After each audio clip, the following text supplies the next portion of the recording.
옆 사람과 인사를 나누시겠습니다. 여호와만이 하나님이십니다. 아멘. 네. 저는 오늘 나 외에는 없다라는 제목으로 출애굽기 20장 1절에서 11절 본문을 가지고 설교를 하겠습니다. 출애굽기 20장은 아신 바와 같이 십계명이 하나님이 시내산 정상에서부터 이스라엘 백성에게 모세를 통하지 않고 자신의 음성으로 십계명을 선포하시는 그런 내용입니다. 저는 오늘 그 중에서 이스라엘과 하나님과의 관계에서 이스라엘이 하나님을 어떻게 정상적으로 섬길 수 있는지 그 계명을 주시는 1계명에서 5계명까지의 내용을 다루겠습니다.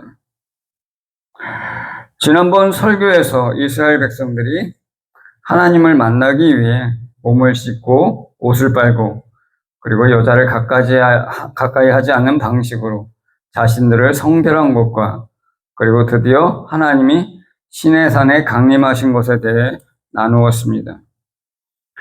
이번 설교는 시내산에서 하나님이 직접 모세를 포함해서 모든 이스라엘 백성에게 계명을 선포하시는 내용입니다. 이스라엘 백성은 시내산 꼭대기에서부터 들려오는 하나님의 말씀과 음성을 들을 수 있었습니다. 그 중에서 오늘은 하나님과 사람 사이의 계명에 대해 여러분과 말씀을 나누기 원합니다. 1절을 읽어보겠습니다. 하나님이 이 모든 말씀으로 말씀하여 이르시되. 이 1절이 특이한 것은 무엇입니까? 하나님이 모세에게 이르시되가 아니라 하나님이 말씀하여 이르시되 이렇게 얘기하고 있죠. 하나님이 직접 말씀하신다는 것이죠. 이 구절은 하나님께서 모세의 중계를 통하지 않고 이스라엘에게 직접 십계명을 말씀하셨다는 점을 특별히 강조하고 있습니다. 그런데 이후에 19절에서 백성들은 이 사실을 너무나 두려워하여 하나님의 말씀이 끝나자마자 더 이상 하나님의 명령을 직접 듣지 않겠다고 요구하였습니다. 그 이유 중 하나는 하나님께서 자신들과 맺은 언약에 따라 자신들이 지켜야 할 기준을 듣고 나서 깨닫게 된 죄책감과 죄의식 때문이었을 수도 있지만 명시적이고 주된 이유는 단순히 하나님의 음성을 듣는 것이 그들을 압도하여 계속 견디다가는 죽을까봐 두려웠기 때문입니다. 그래서 하나님이 우리에게 말씀하지 말게 하소서 우리가 죽을까 하나이다 이렇게 부탁하는 것이었습니다. 하나님의 말씀은 이렇게 듣는 자에게 굉장히 두려움을 주고 경외심을 갖게 합니다. 그래서 하나님도 이러한 이스라엘의 요청에 대해서 그들의 말이 옳다고 생각하고 모세에게 말씀하여 주십니다. 이후에 시내산에서의 십계명 계시에 대한 구약 성경의 일관된 증언은 동일한 종류의 강조가 있습니다. 그것은 백성들이 하나님의 음성을 직접 들었기 때문에 그들 가운데 임재하신다는 것을 의심할 수 없었으며 그 임재는 그들이 자신에 대한 하나님의 관심을 처음 알게 된 이후 이전의 다른 방식보다 시내산에서 더 직접적으로 나타났다는 것입니다. 신명기 4장 11절에서 13절을 같이 읽겠습니다. 제가 읽어보겠습니다. 너희가 가까이 나와서 산 아래에 서니 그 산에 불이 붙어 불길이 충천하고 어둠과 구름과 흑암이 덮였는데 여호와께서 불길 중에서 너희에게 말씀하시되 음성뿐이므로 너희가 그 말소리만 듣고 형상은 보지 못하였느니라. 여호와께서 그의 언약을 너희에게 반포하시고 너희에게 지키라 명령하셨으니 곧 십계명이며 두 돌판에 친히 쓰신 것이라. 신명기 5장 4절을 읽겠습니다. 여호와께서 산 위 불 가운데서 너희와 대면하여 말씀하시매. 이렇게 하나님이 이스라엘과 대면하여서 직접 말씀을 선포하셨다고 증언하고 있습니다. 모든 백성은 아담, 하와, 노아, 아브라함 족장들이 하나님의 음성을 들었던 것처럼, 그리고 모세가 처음 시내산에서 하나님의 부르심을 받았을 때 들었던 것처럼 하나님의 음성을 듣고 있었습니다.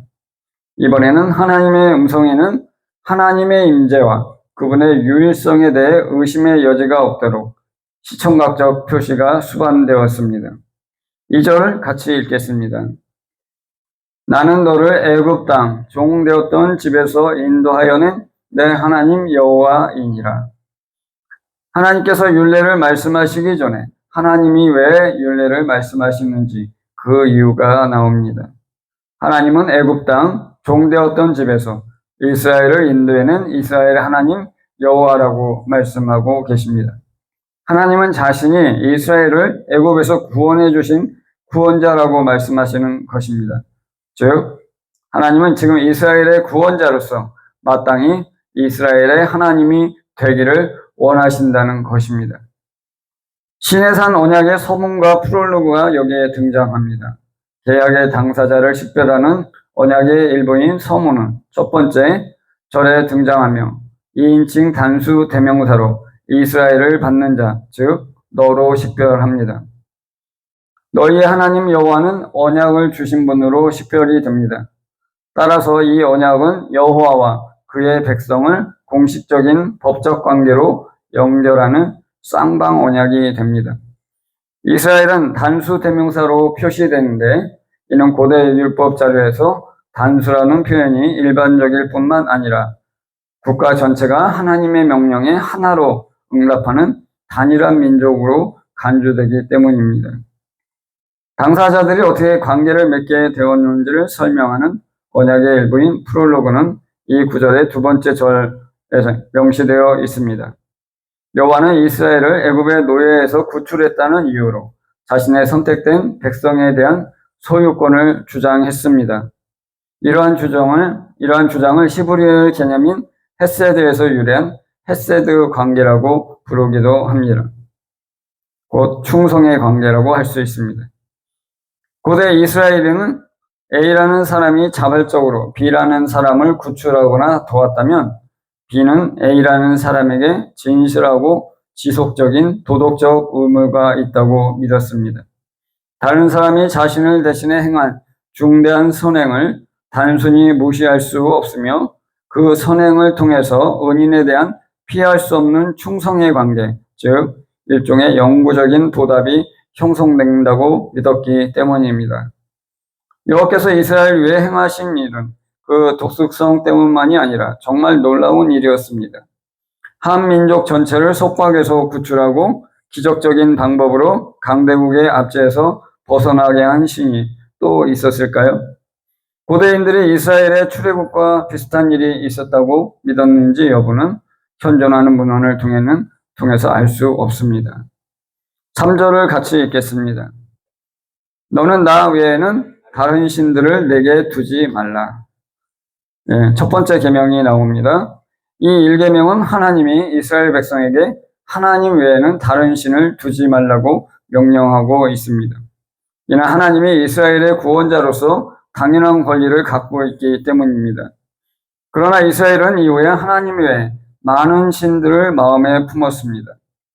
이스라엘은 하나님을 버리고 가나안과 에돔, 암몬과 모압의 우상들을 마음에 품고 섬겼습니다. 이 첫 번째 계명에는 번역상의 어려움이 있습니다. 히브리어 알펜이는 나보다 먼저로 해석이 되거나 나 외로 해석이 되기도 합니다. 내 앞에로 해석할 수도 있고 개역개정처럼 나 외로도 해석할 수 있습니다. 전자의 번역은 이 계명이 여호와를 우선순위상 이스라엘의 최고신으로만 요구하므로 다신교를 금지하는 것이 아니라 위계화하는 것을 암시하는 반면에 후자는 일신교를 요구합니다. 3절에 보시면 너는 나 외에는 이렇게 얘기하고 있죠. 그래서 일신교를 의미하는 표현을 쓰고 있습니다. 그런데 다른 성경에서는 내 앞에 그러니까 나보다 앞선 신이 없게라 이런 얘기를 하고 그런 식으로 번역되기도 합니다.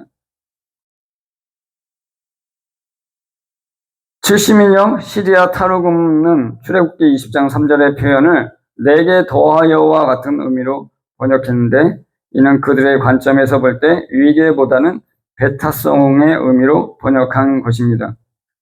언어적 증거의 균형이 고대 번역가들의 판단에 유리하게 작용하므로 너희는 나 외에 다른 신을 두어서는 안 된다. 또는 너희는 나와 구별되는 다른 신을 두어서는 안 된다와 같이 번역하는 것이 문맥에서 관용적 의미를 포착할 수 있을 것입니다. 일부 주석가들은 계명의 원래 형태가 단순히 다른 신을 섬기지 말라였을 것이며 나중에 내 앞에가 추가되었을 것이라고 주장할 정도로 본문은 다른 신을 분명히 금지하고 있습니다. 사실 이 학설에 대한 증거는 전혀 없으며 계명이 단순히 여호와가 다른 많은 실제 신들 사이에서 어떤 종류의 우월성을 가져야 한다는 것을 의미할 수 없다는 학자들의 감각을 나타낼 뿐입니다. 그렇다면 왜 하나님은 나는 유일한 신이다, 다른 신은 믿지 마라고 말하지 않은 이유가 무엇일까요? 그 해답은 앞서 언급했듯이 엘로힘이라는 용어의 의미 범위에서 찾을 수 있습니다. 엘로힘이라는 단어는 천사를 포함한 초자연적인 존재라는 의미를 담고 있습니다. 따라서 이 첫 번째 명령은 시편 82편과 같은 의미에서 많은 신이 있음을 암묵적으로 인정하는 동시에 여호와만이 유일한 신, 하나님으로 숭배될 것을 요구하고 있습니다. 천사와 같은 초자연적 존재, 즉 다른 모든 신은 우주에서 그들의 역할에 대해 이해하고 인정해야 하지만 오직 여호와만이 하나님이십니다. 제가 시편 82편 1절과 6절을 읽어보겠습니다. 하나님은 신들의 모임 가운데에 서시며 하나님은 그들 가운데에서 재판하느니라. 내가 말하기를 너희는 신들이며 다 지존자의 아들이라 하였으나 이 말씀을 예수님이 요한복음에서 인용하였습니다. 예수께서 이르시되 너희 율법에 기록된 바 내가 너희를 신이라 하였노라 하지 아니하였느냐. 성경은 패하지 못하나니 하나님의 말씀을 받은 사람을 신이라 하셨거든. 이렇게 하나님은 딱 부러지게 나 외에는 다른 신이 없다, 내가 유일한 신이다 이렇게 말씀하지 않으시고 너희는 나 외에는 다른 신을 두지 말라 이렇게 말씀하신 것입니다. 이것이 저희가 듣기에는 굉장히 애매한 표현인데 그 당시의 문화에서는 이스라엘의 어떤 언어적인 관념에서는 그냥 쉽게 이해될 수 있는 내용이라고 생각하시면 되겠습니다. 허브교회 성도 여러분, 세상에는 많은 신들이 있습니다. 하나님은 그 중에서 유일하신 참 하나님이십니다. 세상에는 수호천사도 있고 예능신도 있고 유느님도 있습니다. 그러나 참된 분은 오직 여호와 하나님이십니다. 하나님께서 이 시간에 여러분 안에 신으로 삼은 존재들을 깨닫게 하시고 다 도설하게 하셔서 오직 하나님만을 자기 하나님으로 믿고 따르게 하시기를 예수님의 이름으로 축복합니다. 4, 5, 6절을 같이 읽겠습니다. 너를 위해 새긴 우상을 만들지 말고 또 위로 하늘에 있는 것이나 아래로 땅에 있는 것이나 땅 아래 물속에 있는 것에 어떤 형상도 만들지 말며 그것들에게 절하지 말며 그것들을 섬기지 말라. 나 내 하나님 여호와는 질투하는 하나님인즉 나를 미워하는 자의 죄를 갚되 아버지로부터 아들에게로 3, 4대까지 이르게 하거니와 나를 사랑하고 내 계명을 지키는 자에게는 1000대까지 은혜를 베푸느니라. 두 번째 계명은 어떤 형상이든지 우상을 만들지 말라는 것이고 세 번째 계명은 우상에게 절하지 말고 섬기지 말라는 명령입니다. 이는 하늘과 땅과 강과 바다에 있는 어떤 것이든지 다 금지됩니다. 왜냐하면 하나님은 우리 눈에 보이지 않는 분이기 때문입니다. 즉 우리 눈에 보이지 않는 하나님을 눈에 보이는 형상으로 바꾸지 말라는 것입니다. 하나님은 질투하는 하나님이라고 하십니다. 하나님을 미워하는 자의 죄를 갚되 아버지로부터 아들에게로 3, 4대까지 이를 것이라고 하십니다. 반대로 하나님을 사랑하고 계명을 지키는 자에게는 1000대까지 은혜를 베푸실 것이라고 하십니다.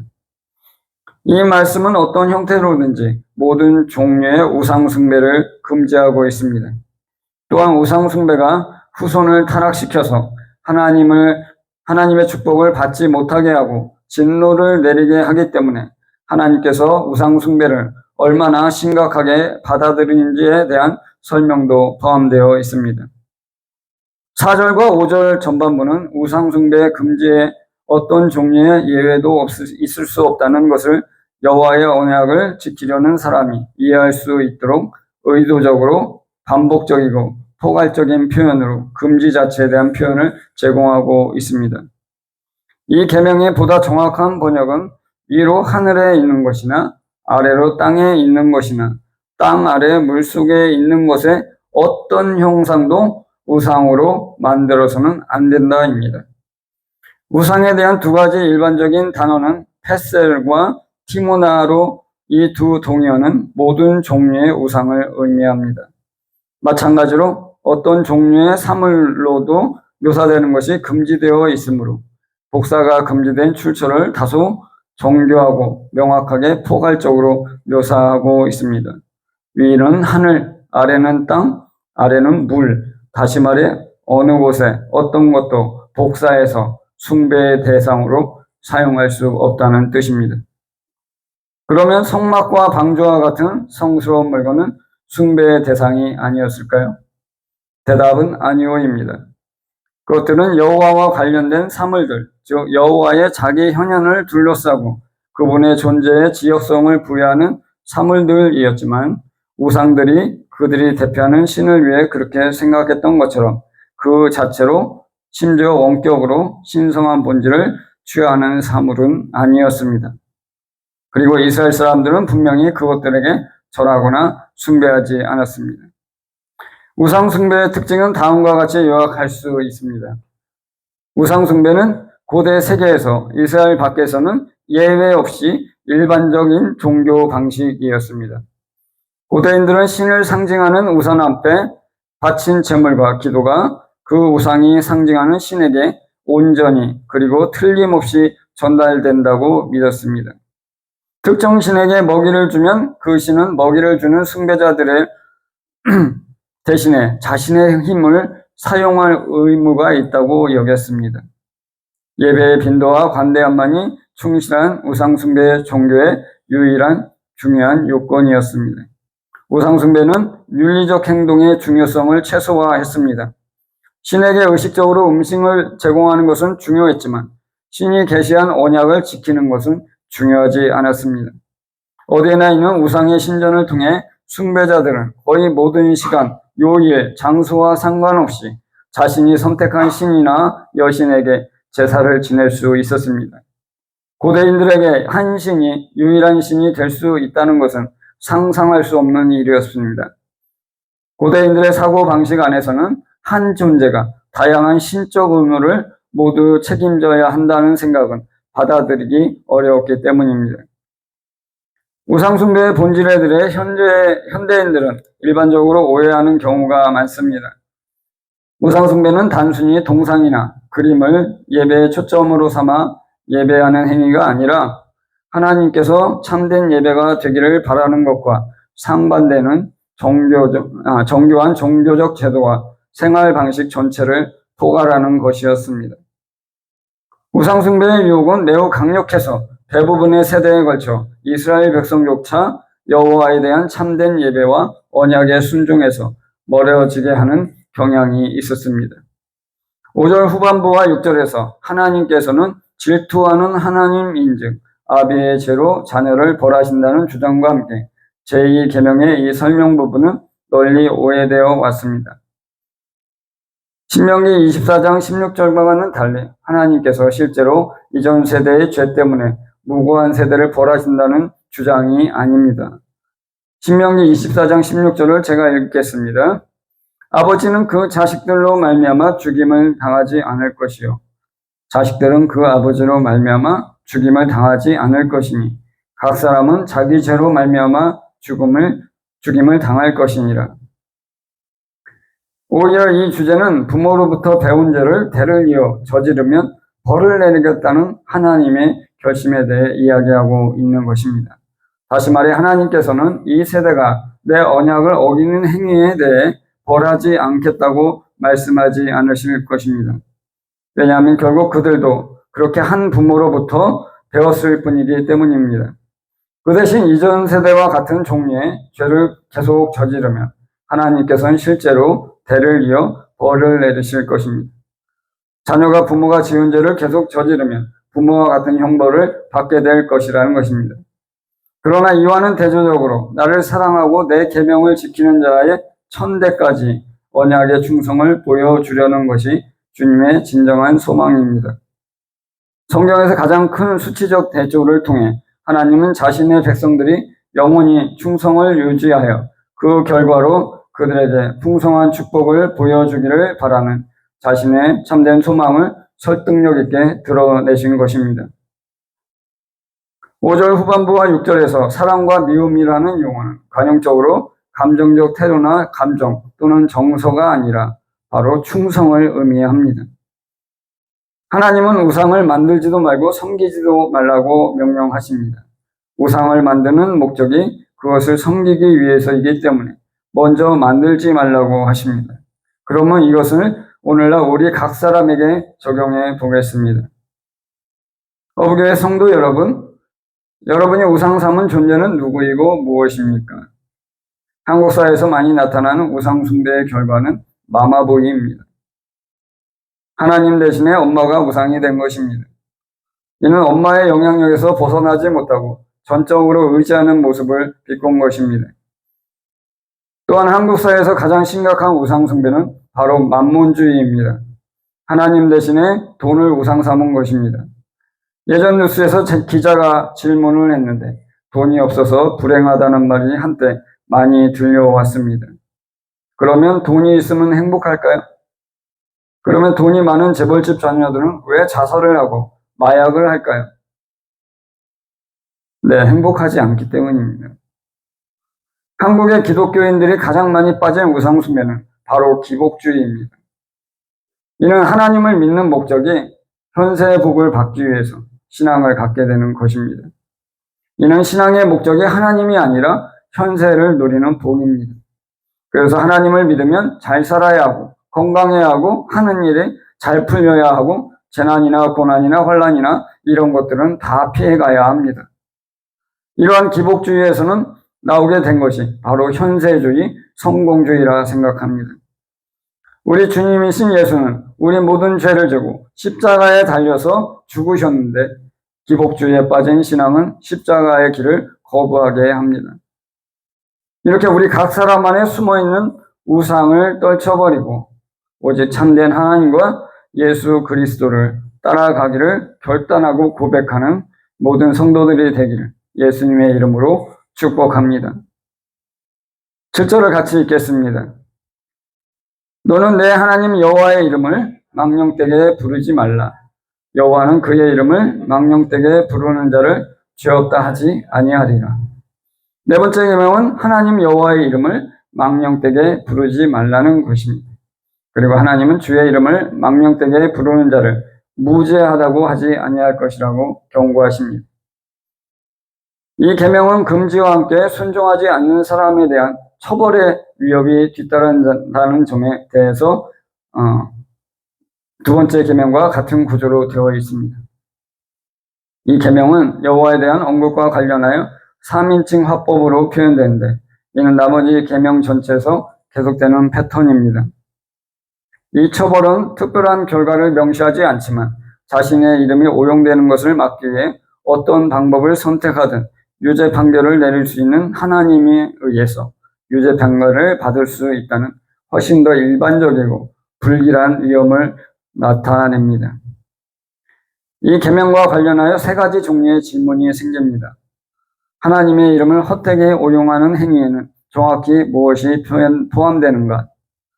두 번째, 하나님의 이름을 보호하는 것이 이스라엘의 10가지 기본 계명 중 하나가 될 정도로 하나님의 이름이 왜 그렇게 중요한가? 세 번째, 이 계명을 어기면 어떤 처벌을 받을 수 있나요? 여호와의 이름을 망령되게 부르지 말라 혹은 여호와의 이름을 헛되이 높이다의 이 주된 의미는 자신의 말에 대한 보증으로 그분의 이름을 부르는 것으로 보여집니다. 예를 들어 누군가에게 여호와의 이름으로 무언가를 약속하는 경우가 있습니다. 내가 약속을 지키지 않으냐면 여호와께서 나를 죽이거나 다른 벌을 내리실 수 있음을 보증합니다. 또는 나는 이 법정에서 나의 증언이 진실임을 맹세하며 그렇지 않을 경우 여호와께서 나를 죽이거나 다른 벌을 내리실 수 있음을 보증합니다. 라는 의미로 법적 증언을 하는 경우입니다. 다시 말해서 이 계명의 가장 기본적이고 핵심적인 개념은 위증금지입니다. 정확한 기억은 아니지만 오래전에 청문회에서 장관부인 3명이 출석해 증언을 했습니다. 그런데 나중에 알고 보니 그들의 증언이 위증으로 밝혀졌습니다. 이것이 바로 하나님의 이름을 망령되게 사용하는 행위입니다. 왜냐하면 그들은 기독교인으로 드러났기 때문입니다. 그러나 이 계명은 여호와의 이름을 더 가볍게 여기거나 노골적으로 조롱하는 것부터 여호와에 대해 무례하게 말하는 것, 실제로는 이교도 우상숭배적인 믿음을 가지고 있는데도 사회적 압력에 따라 자신을 정통적으로 보이게 하기 위해 개인 이름의 여호와를 신격화 요소로 사용하는 것까지 여호와의 이름을 오용하는 모든 것을 포함할 수 있을 만큼 포괄적으로 표현되어 있음을 기억해야 합니다. 여호와의 이름은 그분의 본질을 의미합니다. 현대와 고대를 막론하고 모든 문화권에서 이름은 사람이나 사물에 대한 언어적 상징이며 특히 고대인들은 이름이 그 사람이나 사물의 가치, 성격, 영향력을 내포하는 방식으로 인식하고 있었습니다. 여호와의 이름을 부른다는 것은 그분의 놀라운 능력과 거룩함을 인정하는 것이며 나아가 현재 자신의 특정한 상황에 대한 그분의 응답을 요청하는 것이기도 합니다. 여호와께 순종하지 않는 사람들은 여호와께서 그들 가운데 어떤 식으로든 나타나셔서 응답하실까 봐 그분의 이름을 입 밖으로 꺼내는 것조차 두려워했을 것입니다. 따라서 아모스서 6장 10절에서는 여호와의 심판에 대한 접촉을 원하지 않는 사람들이 조용히 하라고 말합니다. 우리는 여호와의 이름을 말하지 말아야 한다라고 말합니다. 예수님은 하나님의 이름을 부르는 거짓 맹세와 관련해서 이 계명을 강화하고 명확히 하셨으며 맹세에서 신의 이름을 대체하는 것을 포함해 정직성을 보증하는 것으로서 어떤 것을 부르는 행위 자체를 완전히 금지하셨습니다. 사실상 모든 종류의 맹세를 없애고 약속에서 자신의 말이 자신의 구속이 되도록 요구하셨던 것입니다. 이 계명을 어길 경우의 처벌은 아직 구체적으로 명시되어 있지 않으므로 이론적으로는 비교적 경미한 것부터 사형에 이르기까지 하나님께서 선택하시는 모든 형태의 처벌을 받을 수 있게 됩니다. 예를 들어 예레미야 선지자는 여호와의 이름으로 거짓을 말할 때 부정직한 예언자와 그들의 부정직한 말을 믿음으로써 신성한 이름 모독에 동참한 모든 사람 모두의 죽음과 추방과 죽음, 유배지에서 포로들의 손에 죽는 것 등 심각한 처벌의 예를 제시하였습니다.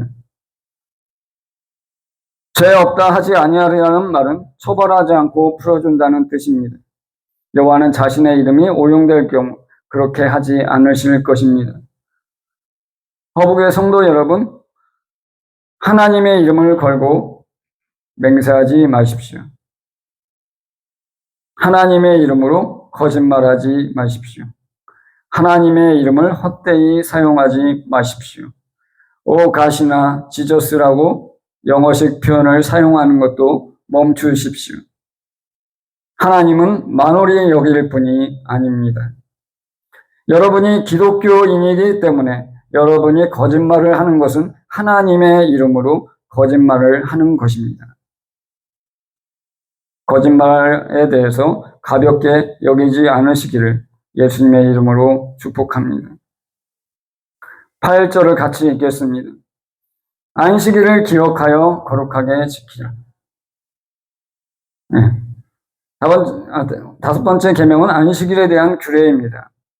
안식일은 정지, 중지, 휴식을 의미하는 히브리어 단어 사밧에서 비롯되었습니다. 안식일은 노동자들에게 일상에서 벗어나 휴식을 취하게 하고 주기적으로 하나님께 집중할 수 있도록 하기 위해 정규 업무를 중단하는 날인 멈추는 날입니다. 안식일을 기억하여 거룩하게 지키라는 번역은 NIV를 따르는 번역입니다.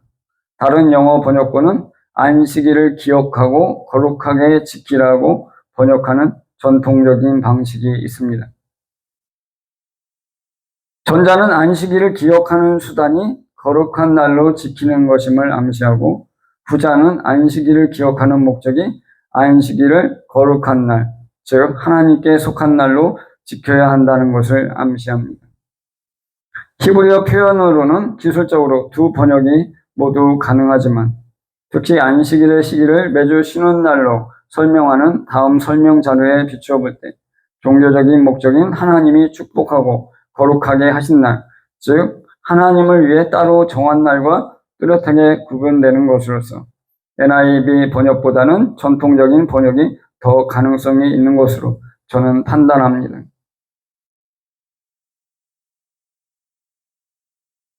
9절과 10절을 같이 읽겠습니다. 엿새 동안은 힘써 내 모든 일을 행할 것이나 일곱째 날은 내 하나님 여호와의 안식일인즉 너나 내 아들이나 내 딸이나 내 남종이나 내 여종이나 내 가축이나 내 문 안에 머무는 객이라도 아무 일도 하지 말라.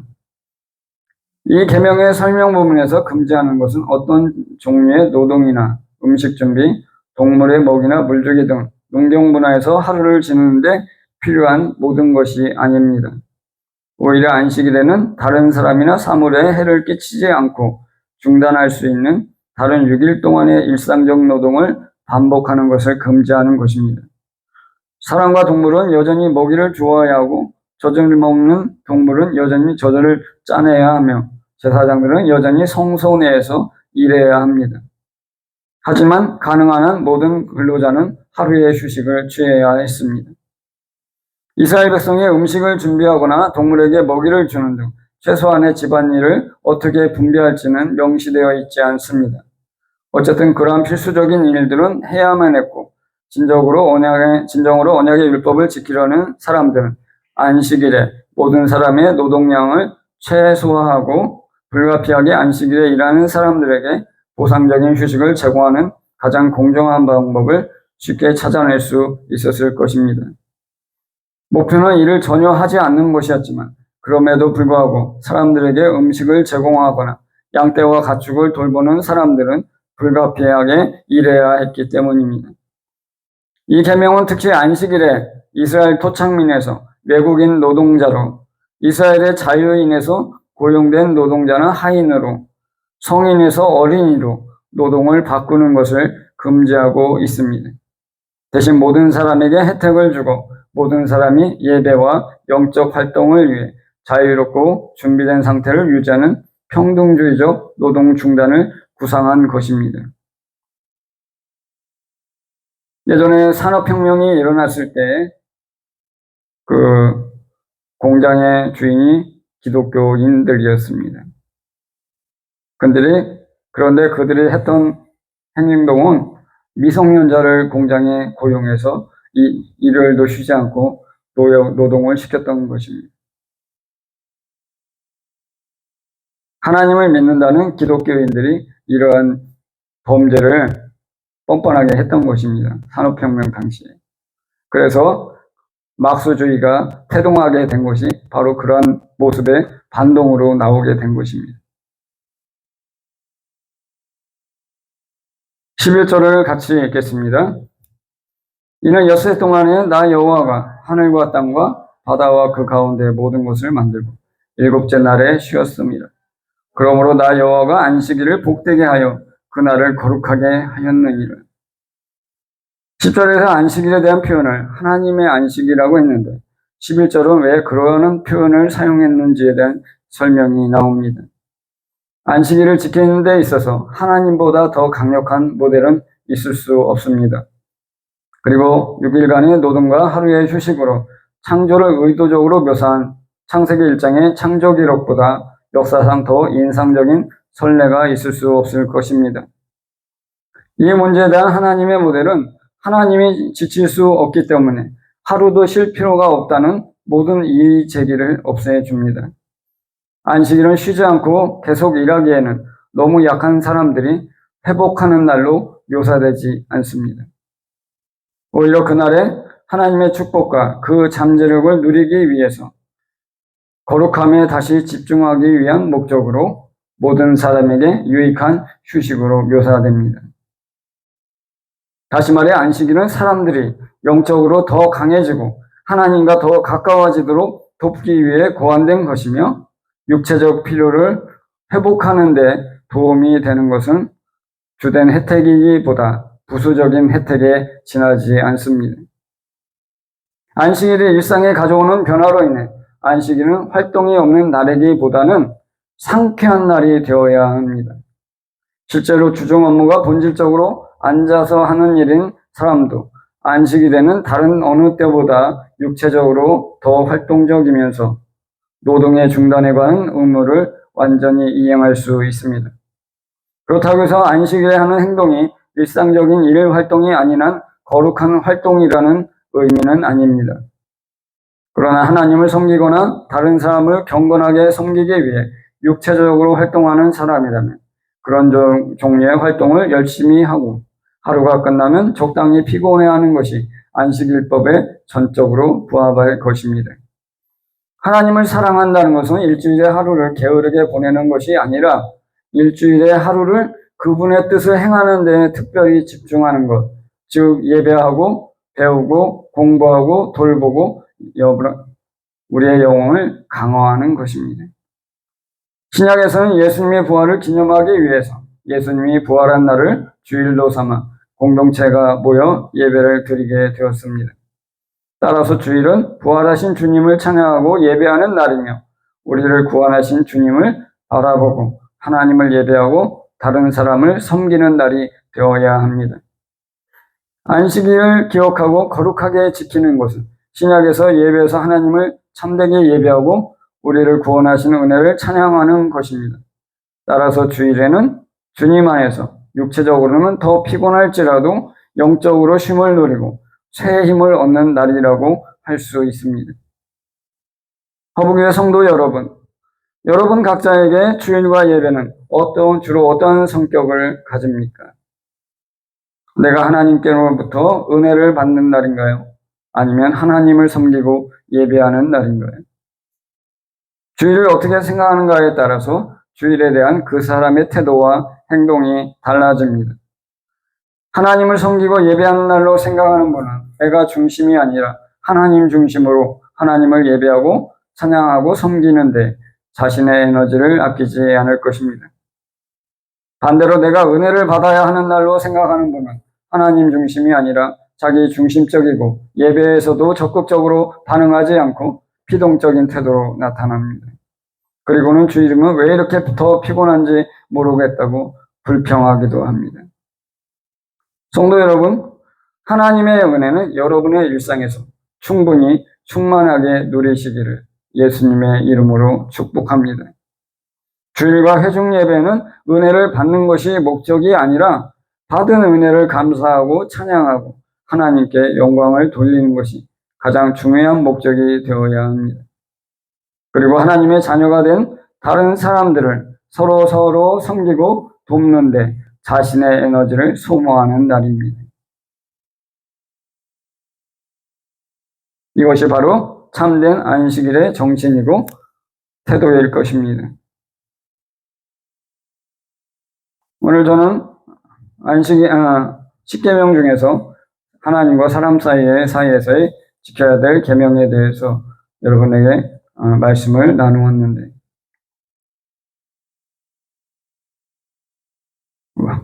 하나님은 유일하신 참되신 분이시고 우리가 반드시 쫓아가야 할 분입니다. 세상에 많은 신이 있으나 참된 신은 오직 하나님이시고 그분은 우리에게 안식일에 기억하고 안식일을 거룩하게 지키라고 명령하십니다.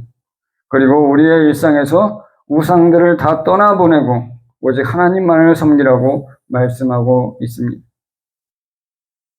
오늘 이 시간 우리가 같이 기도할 때 하나님, 내 안에 있는 신들의 정체를 오늘 이 시간 정확하게 깨닫게 해주십시오. 내가 내 마음속에 새겨놓은 우상이 무엇인지 정확하게 알게 하여 주십시오. 세상에서의 성공인지 재물인지 아니면 세상에서의 평탄과 형통인지 아니면 나의 자녀들인지 나의 남편인지 아내인지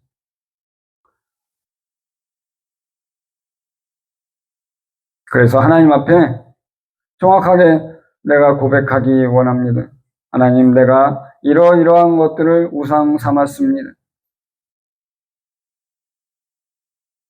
내가 돈을 나의 하나님으로 삼았습니다. 그러나 이제 더 이상 그것들을 내려놓고 오직 하나님만을 나의 하나님으로 인정하고 쫓아가기를 원합니다.